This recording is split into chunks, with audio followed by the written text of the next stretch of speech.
Good morning, Kagawa Joy TV. Narito tayo sa Purok Ono kung saan tayo po ay ating kapanayam ang gumagawa ng mga latest saka old na makina ng damit. Yan. Siya po ay si Sir Arnel Magayon. Yan, Sir. Kayo po ay Tubong Mindoro. Mindoro to? Mindoro. Yan. Busy may katiks. Ilang taon na kayo, Sir? 50. Umiikot kayo, no? Na, para gumawa ng... Ito. Ito yung mga ginagawa nyo. Magkano pag ganito, pag nasira ikuan? Ano mostly nasisira dito, Sir? Sa old na makina? Mga pa na yun, timing na. Ay, timing lang. Ito, yung ganitong tatak singer. Meron kami actually. May gumawa doon. Hindi na ibinalik yung ganito, yung buong makina niya. Ayan, pag may kailangan kayo dito sa Purok Ono lang, sa likod ang bahay nila. Ayan, si Sir Arnel. So, since ano, Sir, nung nandito kayo, anong taon kayo pumunta ng Tarisi? In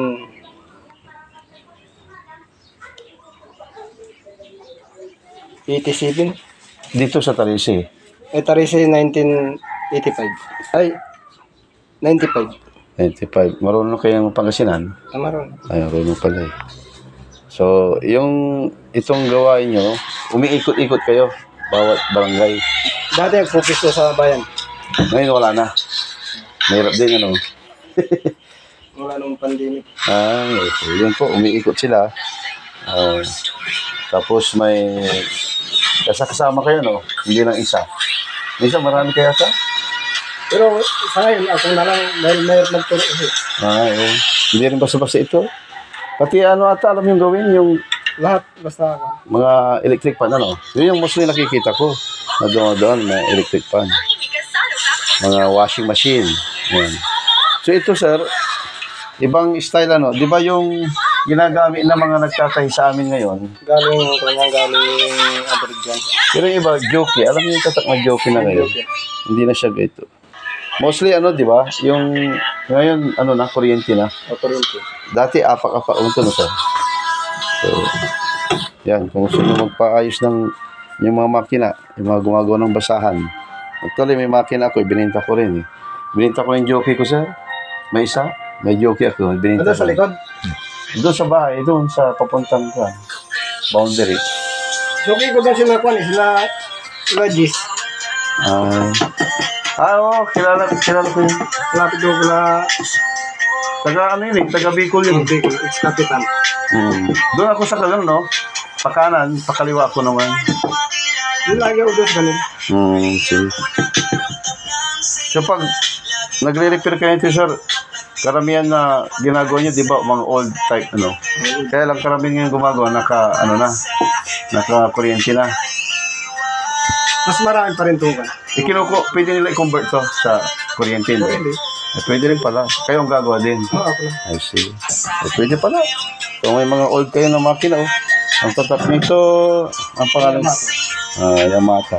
Parang ito si Ingo. Kumakanta ito. Marunong kumanta ito.